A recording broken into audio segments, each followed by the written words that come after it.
ဒါမှအားလုံးမင်္ဂလာပါကဲ NGS ကနေပြန်ကြိုဆိုလိုက်ပါတယ်အားလုံးနေကောင်းချမ်းမှရရလားလို့မေးချင်ပါတယ်ဘာဖြစ်လို့လဲဆိုတော့အားလုံးသိကြတဲ့အတိုင်းပဲလေနော်ဒီရက်ပိုင်းတွင်းမှာယာတီဥတုကတိတ်မကောင်းဘူးအဲဒီတော့ဒေသတော်တော်များများမှာယာတီဥတုဒဏ်ခံနေရတဲ့သူတွေအများကြီးရှိရပါတော့အခုဒီဗီဒီယိုကိုကြည့်နေကြတဲ့အထက်မှာတော့အဲ့လိုယာတီဥတုဒဏ်ခံနေရတဲ့သူတွေပါလားမသိဘူးဒီမှာနေတဲ့မြို့မှာလည်းငလင်လောက်သွားတယ်ဒါပေမဲ့အဲ့လောက်ကြီးတော့မပြင်းထန်ဘူးအဲဒီတော့အပျက်စီးတော့မရှိဘူးဒါပေမဲ့မီးတွေပါပိတ်သွားတာရှိရပါတော့ပြီးတော့ဗီဒီယိုလောက်ရတာနည်းနည်းတချို့ရက်တွေကတော့ကတိလာတော့ရှိတာပါနော်အဲဒီတော့ကျွန်မအနေနဲ့အားလုံးကိုပြောချင်တာကတော့စိတ်တမကြပါနဲ့လို့လောကကြီးမှာပဲအရာမှမမြဲပါဘူးလို့ကောင်းခြင်းနေရလဲမမြဲဘူးလို့ဆိုးခြင်းနေရလဲအမြဲမဟုတ်ပါဘူးလို့ကျွန်မအဲ့ဒါလေးတူတူရီမစခင်ပြောချင်ပါအဲ့ဒါလေးကိုနည်းနည်းကိုကသတိရလိုက်မယ်ဆိုလို့ရှိရင်နည်းနည်းစိတ်ထဲမှာခံတာတာပေါ့နော်တခါတရံစိတ်တက်ကြတဲ့နေ့ဒီမှာဆိုလို့ရှိရင်ကျွန်မလည်းအဲ့လိုပဲအောင်းမိပြီးနေတာပေါ့နော်ဒါအင်္ဂလိပ်စကားပုံမှာလည်းတခုရှိရပေါ့နော် this too will pass ပေါ့ဒါလည်းပဲပြီးသွားမှာပါပဲဆိုတာပေါ့နော်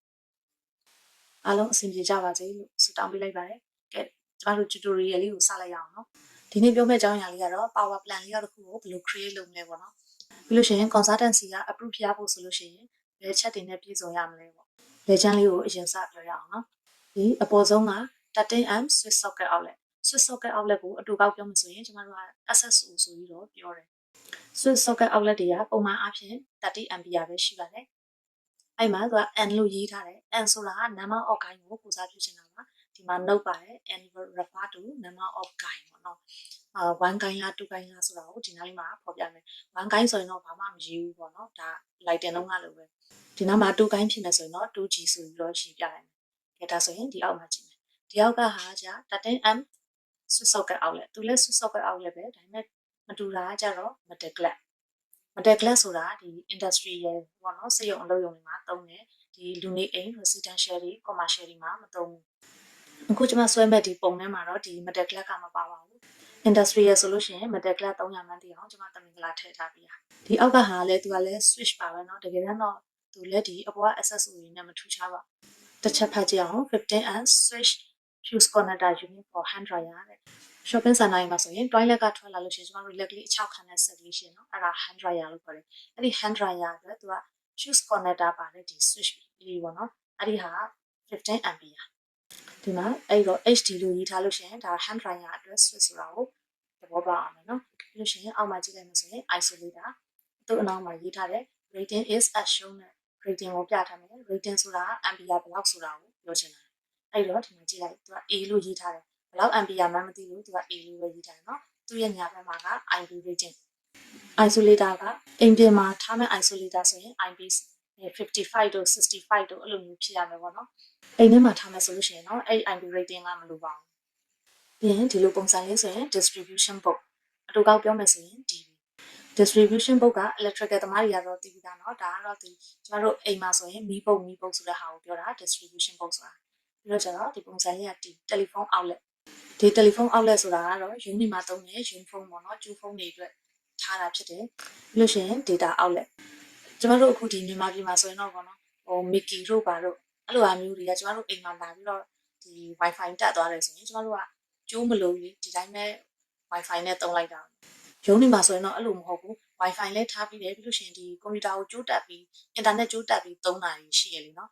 ပြီးလို့ရှိရင်ဒါ TV outlet ဒီမှာထင်တော့ကျမတို့ဒီမြန်မာပြည်မှာတော့ TV outlet ကတိတ်မသုံးဘူးထင်တယ်ဘာလို့လုံးဆိုတော့ဥပမာကျမတို့အိမ်ဒီမှာအရင်ခေတ်တုန်းက TV တွေဆိုလို့ရှိရင် internet နဲ့တက်တယ်ဒါမှမဟုတ်လို့ရှိရင်လည်းဒီ slot ကြီးပေါ့နော်အဲ့ဒါကြီးနေတက်တယ်ကျမတို့စီမှာကျတော့ဥပမာ internet နဲ့ဥပမာပြောမယ်ဆိုရင် internet လေးထောင်လိုက်ပြီးတော့အဲ့ဒီကလာတဲ့ကြိုးလေးကကျမတို့ receiver လေးတွေကိုတွန်းလိုက်တာပေါ့နော်အဲ့ဒီတော့ကျတော့ TV outlet တင်မလို့ဘူးပေါ့နော်ပြီးလို့ရှိရင်ဒီ note မှာဒီကတော့ပြောပြီးသားကြီးဒီအောက်ကနှစ်ခုsocket outlet မှာပဲဖြစ်ဖြစ် isolator မှာပဲဖြစ်ဒီနားမှာ LL လို့ရေးထားဆိုရင်ဒါ low level ပေါ့နော်low level ဆိုတော့သိရမယ် HL ဆိုရင်ဒါ high level ကိုလောက်တဲ့ project ကဒီမျက်နှာချက်တွေပါတယ်ဆိုလို့ရှိရင် electrical သမားကြီးအနေနဲ့သတိထားမှာတချို့ SSO တွေဒါတွေကကျတော့သူကဒီမျက်နှာချက်ပေါ်တင်ထားတာရှိရနော်ဟို junction box တွေပါတယ်ကဒီမျက်နှာချက်ပေါ်တင်ထားတာရှိတယ်ကိုယ့်ရဲ့ project က ceiling ပါတဲ့ project ဆိုရင်အဲ့ဒါလေးတစ်ခုတည်းထားခါလိုက်လို့ရ electrical object တွေကိုကျွန်တော်အရင်ဆုံးဖယ်ထုတ်ပြလိုက်မယ်ပြီးတော့ပုံစဆွဲကြမယ်ကဲဒါဆိုလို့ရှိရင်ခါတိုင်းလိုပဲဒီ library ကနေစာပြီးတော့ဆွဲရအောင်ကဲဒါဆိုရင် library ကိုကြည့်အောင် library ဒီမှာ2 gain SSO တစ်ခုရယ်ဒီမှာ low level မှာရှိတဲ့ SSO ရယ်ဒီမှာ2 gain တစ်ခုရယ်အဲဒီတော့ ဒီနားလေးမှာ2ကိုင်း2ခုပါမယ် low level accessory တစ်ခုပါမယ်ဒီနားမှာ3ခုရှိနေပါတော့ဒီမှာရှိတဲ့ accessory က level မဖော်ပြထားဘူး level မဖော်ပြထားဘူးဆိုရင်ဒါပုံမှန်အမြင့်မှာရှိရဆိုတာကိုသိရမယ်ပုံမှန်အမြင့်ဆိုတာကဒါကျမတို့1ရက်လောက်ရှိတဲ့အမြင့်ပေါ့နော်အဲ့ဒါကဒီပုံမှန် level အဲ့လိုမှမဟုတ်လို့ LL လို့ရေးထားတယ် low level ပေါ့ low level မှာရှိတယ်ဒါဆိုရင်ဘာဖြစ်လို့ accessory ကို low level မှာထားတော့ဆိုရင် low level မှာထားရတဲ့အကြောင်းကကျွန်တော်တို့တန်ရှင်းလုပ်ပြီးဆိုလို့ရှိရင် vacuum cleaner တွေပါပြီးသုံးတယ်ပေါ့နော်အဲ့တော့ကျတော့ high level မှာတွားပြီးပလက်ထိုးရတာအဆင်မပြေဘူး low level ကကျတော့ဒါသူ set အနေထားနဲ့ quality လေးကြတယ်ပေါ့ဒါကြောင့်မလို့ low level accessory ကိုသုံးတယ်အခါတည်းကျလည်းဒီ vacuum cleaner အတွက်မဟုတ်ပဲသူတို့တခြား purpose ရှိတာလည်းဖြစ်နိုင်တယ်ပေါ့နော်ဒါဆိုရင်အဲ့ဒါလေးကိုစဆွဲအောင်ဒါဆိုရင် AutoCAD ကိုသွားမယ်ကျွန်တော်ဒီမှာနည်းနည်းအကြီးချက်လိုက်အောင်အဲ့တော့ကျွန်တော်တို့က insert ကိုသုံးမယ်ပေါ့နော်အဲ့တော့ insert down arrow လေးကိုနှိပ်လိုက်ပြီးရင် recent block ဆိုတာကိုနှိပ်လိုက်ပြီးတော့ block dialog box လေးပေါ်လာပြီအဲ့မှာတော့အကန်3ခန့်ရှိတဲ့အချိန်မှာကျွန်တော်ကတော့ဒီ current အောင်သွားလိုက်မယ်ဘာလို့လဲဆိုတော့ဒီထဲမှာရှိတဲ့ block တွေကဒီ drawing ထဲမှာရှိတဲ့ block ပဲပေါ့နော်ဒီ recent ကို library လို့ကြတော့ဒါကိုမလို့ချင်တဲ့ block တွေလည်းအများကြီးပါနေလေအဲ့တော့မသုံး current အောင်သုံးမယ် current အောင်သုံးမယ် access ကိုဆွဲမယ်ဆိုတော့ကြတော့ဒီမှာ access ကိုဒါလေးကို click ဆိုပြီးတော့နှိပ်လိုက်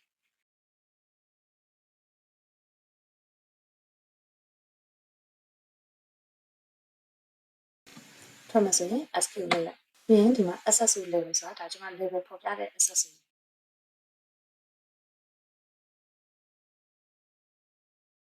ဒီဘက်ကိုလှည့်တဲ့နောက်ဆိုဒါလေးကို mirror ခောက်လိုက်မယ်ပြီးတော့ mirror မှာတောင်းနေမယ် select object ပေါ့နော် select accessory ပေါ့ press enter ဆိုပြီးတော့ mirror ပြီးလိုက်ဒီပုံကိုဖြတ်မှာလားဆိုတော့ yes ပေါ့ပြီးလို့ရှိရင်ဒါက2ပိုင်းဖြစ်တဲ့အတွက် 2G လို့ယူလိုက်မယ်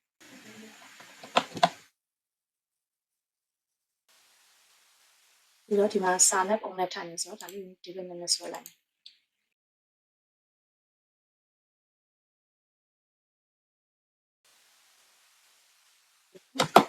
ခောက်လိုက်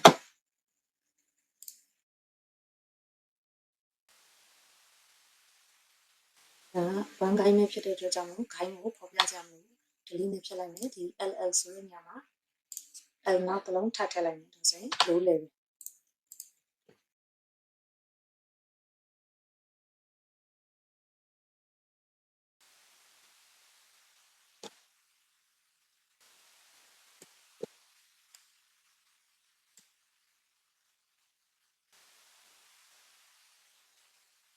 ဒါက2ဂိုင်းပေါ့နော်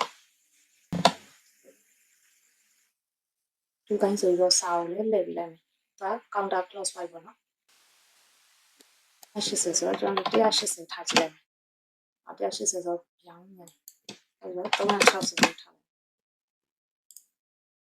အဲ့ဒီဘက်မှာ isolator တစ်လုံးရှိတယ်အဲ့ isolator ကိုဒီမှာထည့်ရတဲ့အကြောင်းက aircon အတွက်ပေါ့ကျွန်တော်တို့မြန်မာပြည်မှာဆိုရင်တော့ aircon ကိုကျွန်တော်တို့က save card တက်ပြီးတော့အဲ့ save card မှာတွားပြီးတော့ plug တက်တယ်ပေါ့နော်ဒီမှာမေးစရာတစ်ခုရှိတော့ဒီ isolator အိမ်ထဲမှာထားလိုက်ရတယ်ဘာဖြစ်လို့အိမ်ပြင်ထုတ်တာလဲပေါ့ဒါကတော့ consultant တွေကတယောက်နဲ့တယောက်အယူဆမတူဘူးပေါ့နော်တချို့ကအိမ်ထဲမှာထားတယ်တချို့ကအိမ်ပြင်ထုတ်တယ်ဘယ်ဖြစ်ရတယ်နှစ်ခုလုံးလုပ်လို့ရတယ်ဒါပေမဲ့တချို့ကဘာဖြစ်လို့ထုတ်တုံးဆိုကြတော့ဒီအိမ်ပြင်မှာထားရတဲ့ရွေချက်ကတော့အဓိကကတော့ဒီစားပစ်ပေးတဲ့ခါမှာအဖွင့်ပိတ်လုပ်ရတာလွယ်အောင်လို့ပေါ့နော်ဥပမာထားပါတော့နော်ဒီ isolator ကိုအိမ်ထဲမှာတတ်ထားတယ်ဆိုတော့အလုပ်လုပ်တဲ့လူကစားပစ်ပေးတဲ့လူကအပြင်ဘက်မှာထွက်ပြီးတော့အလုပ်လုပ်နေဒါပေမဲ့တခြားတစ်ယောက်ကအိမ်ပြင်ဘက်မှာစားပစ်လုပ်နေတာကိုမသိတဲ့လူအဲ့လိုမျိုးဖြစ်တတ်တယ်နော်မသိတဲ့လူကရှိတော့ကြတော့အဲ့ဒီလူကသွားပြီးခလုတ်ဖွင့်ချလိုက်တယ်အဲ့ဒီတော့အပြင်ကစားပစ်ပေးတဲ့လူကဓာတ်လိုက်တာကြီးပါဖြစ်တတ်တယ်တချို့ consultant ကဒီ isolator ကိုအိမ်ပြင်ထုတ်ထားတာကိုသဘောကျတယ်ပေါ့နော်အဲ့လို safety reason ကြောင့်လို့အိမ်ပြင်ထုတ်တာလည်းရှိအပြင်ထားတာအထက်ထက်ထက်ရတယ်ရတာဆိုရင်ဒါလေးကိုဆွဲကြည့်အောင်ဒီလိုသွားမယ် isolator လေးကိုယူလိုက်မယ်ပြီးတော့ဒီမှာ click ဆိုချလိုက်မယ်ထွက်မယ်ဆိုရင် escape ကိုနှိပ်မယ်ပြီးတော့ rotate ဒါဆိုရင် library ပြီးသွားပြီဆိုတော့ဒီအပေါ်ကိုဆက်ကြည့်အောင်ဒီ master parent run 1ကိုထားလိုက်မယ်နော် master parent 1မှာဆိုလို့ရှိရင်ဒီနားလေးမှာကြည့်မယ် access ဆိုတာ2ခုပြီးတော့3ခုရှိတယ်ဒါပေမဲ့တစ်ခုနဲ့တစ်ခုမတူဘူးဒီနားမှာကျတော့ဒီ toilet ထဲကထွက်လာတာဖြစ်တဲ့အတွက်ကြောင့်မို့ဒီ hand dryer ကိုဒီနားလေးမှာတက်ထားတယ်လက်အချောက်ခံရအောင်အဲ့တော့2ကန်းကျတော့ဒီနားလေးမှာတစ်ခုရှိတယ်ပြီးတော့ low level မှာတစ်ခုရှိတယ်ဘာဖြစ်လို့ဒီနားမှာထားတော့ဆိုကျမတို့ archi ပုံကြည့်ရင်သိရတယ်နော်ဒီမှာဒီ archi တွေကို delete မလုပ်ခင်တော့ဒီနားမှာစပွဲလေးတစ်လုံးရှိတယ်အလုံးစပွဲပေါ့နော်အလုံးစပွဲရှိတဲ့အတွက်ကြောင့်မို့ဒီ accessory ဒီနားမှာထားတယ်ကွန်ပျူတာတွေပါတွေသုံးရအောင်လို့ ပြီးတော့ကျတော့ဒီနားမှာ tele နဲ့ data နဲ့ရှိတယ်ဒီအိမ်ပြင်ဘက်မှာဆိုလို့ရှိရင်လည်း isolator တစ်လုံးရှိမယ်ဒီနားမှာလည်း accessory တွေရှိတယ်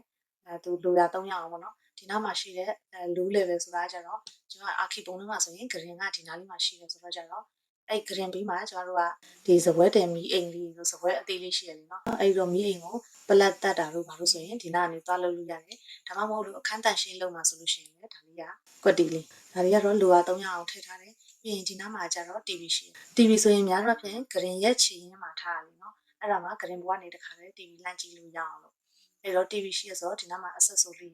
TV နဲ့ပတ်သက်တဲ့ရှာအသုံးဆောင်တွေကိုပလက်ထုတ်လို့ရအောင်ဒီနားမှာလည်း accessory ရှိပြီးရင်ဒီဘက်မှာ isolator ရှိတယ်ဒီဘက် isolator ကကျတော့ဒီ master bedroom ကဒီညာဘက်မှာတစ်ခုရှိရတယ်နော်အဲ့ညာဘက်မှာရှိတဲ့ master bedroom ကို aircon 300အောင်ဆိုပြီးတော့ isolator တက်ထားတယ်ဒီဘက်က isolator ကအလဲအဲ့လိုပဲ aircon အတွက် isolator ကိုတက်ထားတယ်ဒါဆိုရင်ဒီအခန်းကိုကျွန်မဆွဲပြလိုက်မယ်နော်ပြီးရင်ကျန်တဲ့ area တွေကိုတော့ကိုယ့်ဘာသာကိုပြီးအောင်ဆွဲလိုက်ပါတော့ area ဒီမှာတခြားခန်းတွေအများကြီးရှိသေးတယ်သူကတော့အချိန်ကုန်သွားမှာဆိုလို့ဒီတခြားခန်းမှာရှိတာတွေကလည်းအတူတူပဲမလို့ကျွန်မမဆွဲပြတော့ဘူးဒီအခန်းနှစ်ခန်းကိုပဲဆွဲပြလိုက်မယ်နော်ဒါဆိုလို့ရှိရင်ဒီနားကတူကိုင်း access ဆိုမဲ့ low level အောင်ဆွဲမယ်ဒီဟာလေးကိုမဲတာခောက်လိုက်ရင်လည်းရရင်အဲ့လိုကျွန်တော်ရှေ့ရ right click ရနှိပ်ပြီးတော့ mid between 2 point ကိုယူလိုက်မယ်နော်ဒါဆိုရင်သူက center ကျသွားလိမ့်မယ် center ပေါ်လိုက်ဆိုဒီလိုလေးဆွဲပြလိုက်ရင်ဒါဟိုမှာလုံးဝကွက်တီလေးသူဒီဘက်မှာကြံခဲ့တဲ့ဟာကို delete လုပ်မှလာတဲ့ delete မလုပ်ဘူးလीနော်ဒါလည်းလိုတယ်ဒါလည်းလိုဆိုတော့ no ကိုယူပြလိုက်ညာဘက်နဲ့တိုးပြလိုက်လို့ရှိရင် tele နဲ့ data ရှိတယ် tele outlet ကိုယူမယ်ဒီနားလေးမှာထားလိုက်မယ်ပြီးလို့ရှိရင် data outlet ကိုဒီထဲမှာမတွေ့ပါဘူးအောင်နေနေဟုတ်တယ် data အတွက်ကျွန်မဘလော့တိတာမဖွဲ့ထားဘူးဒါကိုပဲစာပြန်ရိုက်လိုက်တာဖြစ်လို့ဒီကြောင့်နော်အဲ့တော့ဒါလေးကို double click ပေးလိုက်မယ်ပြီးတော့ဒါလေးကိုကျွန်မအဖြူရောင်လေးပြောင်းလိုက်မယ်နော်အဲ့ဒါမှပဲပိုပြီးမြင်ရမှာဒီကို rotate လဲလိုက်မယ် copy ပွားလိုက်မယ်ပြီးရင် data outlet ကိုတက်မယ်ပြီးတော့ double click နှိပ်လိုက် double click နှိပ်ပြီးတော့ data outlet ဆိုတော့ဒီဆိုပြီးတော့တက်လိုက်ဒါက attribute test ရဲ့အားတာချက်ပဲเนาะအဲ့တော့ attribute block ကိုဘယ်လိုဖွဲ့လဲဆိုတာကိုမသိသေးဘူးဆိုလို့ရှိရင်ကျွန်မ tutorial အဟောင်းရှိတယ်အဲ့ဒီ link ကိုဒီ description ထဲမှာထည့်ထားပြီး attribute test block ဖွဲ့နေပါတယ်အဲ့မှာတစ်ချက်သွားကြည့်လိုက်เนาะဒါဆိုရင်ဆက်သွားမယ်ဒီမှာ hand dryer access ကို hand dryer နဲ့ရှိလားတစ်ချက်ကြည့်မယ်ကျွန်မလည်းမမှတ်မိ access ကို hand dryer နဲ့မရှိဆိုတော့ကျွန်မ ရိုး access ကိုပဲခေါ်လိုက်မယ်ပြီးမှစာပြင်ရိုက်လိုက်ရင်ရတာပဲကလစ်နေလိုက်ပြီးရင် hand dryer ဆိုတော့ HD ဆိုတော့ပြလိုက်ရတယ်ဒါဆိုရင်ဒီနားပြပါပြီအဲ့တော့ဒီနားမှာတူကိုင်းနှစ်ခုရဲ့ TV outlet ရရှိမယ် TV outlet ကိုအခန်းရဲ့ center နီးမှာပေါ့နော်ဂရင်နဲ့ဒီတက်တဲ့လောက်ထားမှာပေါ့ဒီ rotate လဲပြီးလိုက်ပြီးတော့တူကိုင်း access ကိုနှစ်ခုထည့်ပေးလိုက်မယ်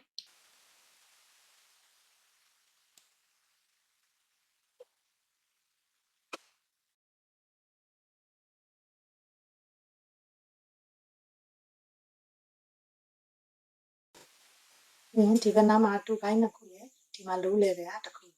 rotate တွေပါလေလောက်ဆရာမလိုပါဘူးဒီ direction တူတဲ့ဟာကိုသွားပြီးတော့ copy ပြုလိုက်မယ်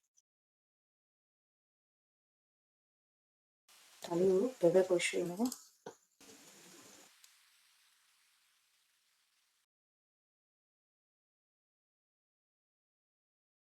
ဒါရလည်းပြီးပါပြီဆိုတော့ဒီခန်းတက်ပြီးပါပြီဟုတ်20 ampere ပေါ့နော်လို့ရှိရင် IP rating ကိုလည်း IP65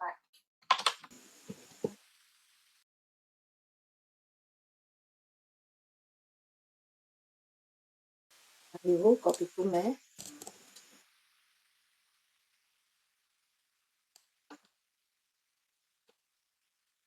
electrical object တွေကတော့ထည့်ပြီးပါပြီလူပင်ပတ်ရမယ်ပြီးလို့ရှိရင် circuit number ရေးရမယ်ဒါဆိုလို့ရှိရင်ကျွန်တော်တို့ကပြီးသွားပြီเนาะအဲဆိုရင်လူပင်ပတ်မယ်ခဏချက်ကြည့်လိုက်မယ်ချက်ကြည့်လိုက်မယ်ကျွန်တော်က test တွေထဲသွားပြီးတော့ဆွဲထားမိတာเนาะဒီကပြောင်းပြီးလို့လူတွေဒါဆိုလို့ရှိရင် ISO လုပ်လိုက်မယ် ISO ဆိုပြီးတော့ on ဆိုတော့ပြန်လုပ်လိုက်မယ်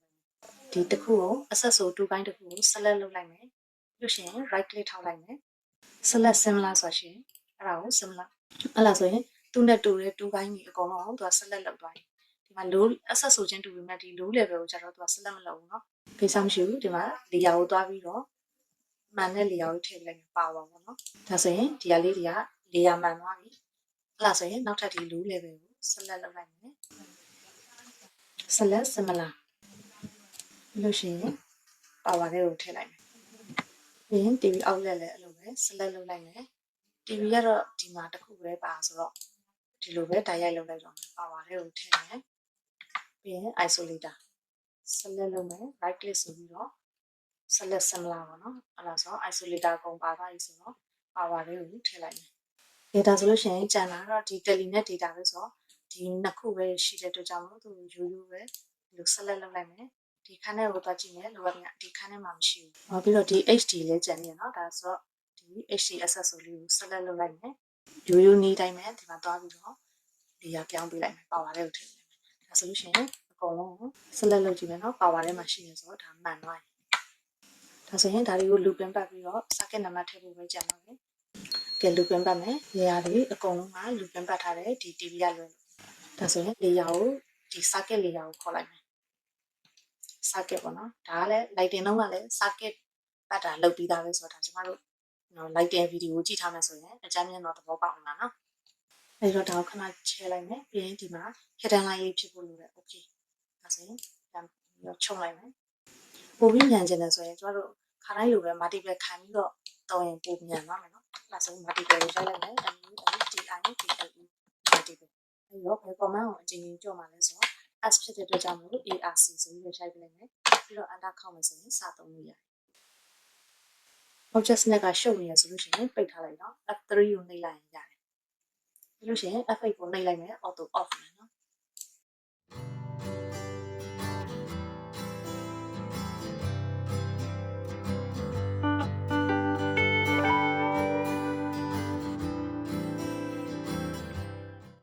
ဒီတိုင်းဆိုရင် SQ နဲ့ဒါဆိုရိုးရိုးပဲလုပ်လိုက်တော့မယ် multiple မခေါ်တော့ဘူးဘာလို့ဆိုတော့နဲတာတော့နော်အဲ့တော့ draw ကိုနှိပ်ပြီးတော့ဒီ SP line ကိုခေါ်လိုက်မယ်ဒါဆိုရင်ဒီအခန်းအတွက်ကပြီးပါပြီ library ကိုကြည့်မယ် library က10နဲ့3ဒီ3ခုပတ်ထားတယ်ခုပြောချင်တာကကျွန်တော်တို့က looping ပတ်ပြတယ်ဆိုတာတဲ့ဘယ် electrical object နဲ့ဘယ် object ကဒီ link လောက်ထားရပေါ့နော် looping ပတ်ထားတယ်ဆိုတာကိုသဘောတရားပြတာတခုပဲဖြစ်တယ်ဒီအုပ်နေရာနေပြီးတော့သွားသလားဒီအပြင်ဘက်ကနေပြေးသလားဆိုတာကိုအဲ့ဒါကိုပေါ်ပြတာမဟုတ်ဘူးเนาะဒါ symbol တစ်ခုပဲမျိုးသူကအဆင်ပြေတာကနေပြီးတော့သွားလိုက်တယ်ဒါပေမဲ့စင်ကာပူနိုင်ငံမှာကတော့များသောအားဖြင့် residential လို့ commercial လို့ဆိုလို့ရှိရင်ဒီအုပ်နေရာအတွင်းထဲကနေပြီးတော့ပဲသွားတာများတယ်ဒီအပြင်ဘက်ကနေကေစင်တွေနဲ့မပြေဘူး industrial မှာဆိုရင်တော့ကေစင်တွေတုံးတယ်ဘာလို့လဲဆိုတော့ industry ကကြတော့အဲ့လောက်အမှုစိတ်စရာလို့မလိုဘူးလေเนาะအဓိကကတော့ safety ဖြစ်ဖို့အရေးကြီးတာဥပမာပြောမယ်ဆိုရင်เนาะဒီပုံလေးကိုကြည့်ရင်သိတာရယ်ပေါ့เนาะသူတို့ကနေရံနေပြန်လုပ်ပြီးတဲ့ခါမှာအဲ့မှာနေရံကိုပြန်ထွန်းပြီးတော့မှ electrical နဲ့ပတ်သက်တဲ့ဒီ control တွေကိုဒီလိုမြုပ်တယ်ပေါ့เนาะဒါပေမဲ့မြန်မာပြည်မှာတော့အဲ့ဒါကို underground လုပ်တယ်လို့ပြောကြတယ်ပေါ့เนาะဒါအလုပ်ထရလူတွေပေါ့နိုင်ငံခြားမှာတော့အဲ့ဒါကိုပြောလဲဆိုတော့ conceal control in wall ဆိုပြီးတော့သူကပြောကြတယ်ပေါ့เนาะဒါလေးကဘုသူတာပြောပြတာဒီဘက်ထရီတွေကေစင်းတွေမမြင်ရတော့ဘူးဆိုတော့ပို့ပြီးတော့တက်ရတာပေါ့เนาะဒါဆိုရင်ဆက်သွားမယ်အဲ့တော့ဒီခက်မှာ3ခုပဲရှာအဲ့3ခုလုံးက link လောက်ထားတယ်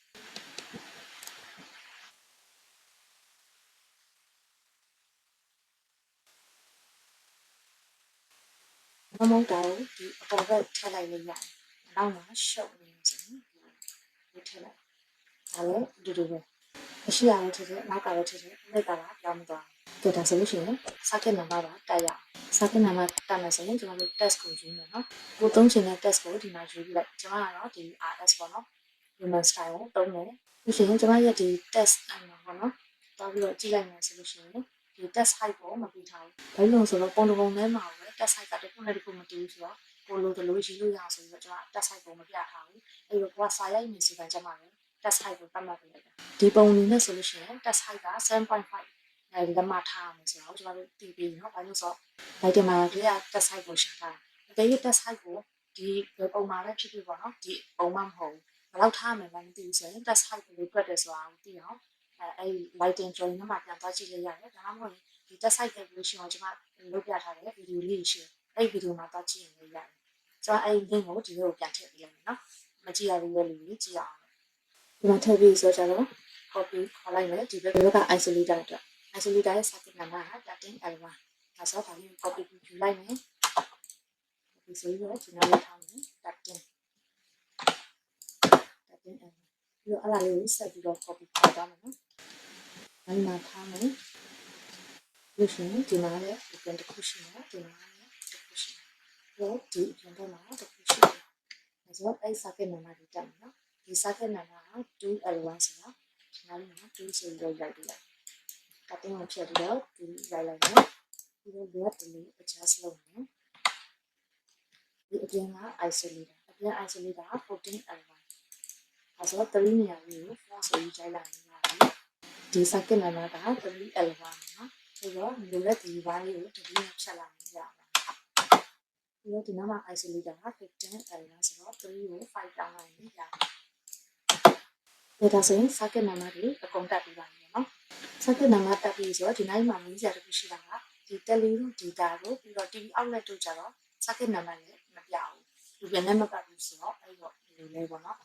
electrical တမတော်တော်များများတော့တိကျဖြစ်မှာပေါ့နော်ဒါပေမဲ့အသေးဒီမှာ electrical မဟုတ်တဲ့လူပါမယ်ဆိုလို့ရှိရင်သိအောင်ပေါ့နော်ဒီ tele data တွေကကျတော့ electrical တမအနေနဲ့ electrical drawing မှာဆိုရင်ဒီ outlet လေးတွေကိုနေရာချတယ်ပေါ့နော် point ချပေးလိုက်တယ်ဆိုလို့ရှိရင်ရပြီကျန်တဲ့ဒီကျိုးတက်တာတို့ဘာလို့ကကျတော့ဒါ